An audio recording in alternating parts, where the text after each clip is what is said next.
Hi guys, magandang araw sa inyo. Ayan guys, kumukulo na yung ating mainit na tubig. Ito po ang aking breakfast. Dalawa po aking gagawin kasi para mamaya po panggutom ako. Tara guys, isasaalang ako natin dito. Ayan. Grabe ang gutom ng lola nyo. Ayan, dalawa yung lulutuin. Guys, para hindi ko naramdaman yung gutom ko kahapon. Kaya hindi ako bumaba.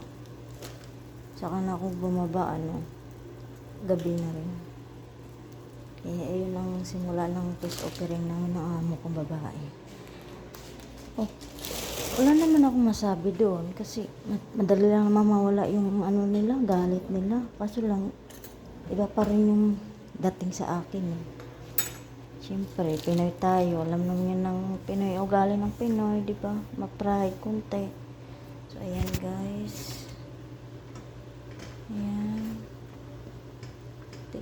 Ihihintayin na lang natin. Konti. Maglambot-lambot ng konti para saka ko na ilagay ito. Kanton yan siya guys. Pansit kanton kumbaga sa Pinas. Thank you guys for watching. Hintayin na lang natin po maluto ang ating noodles.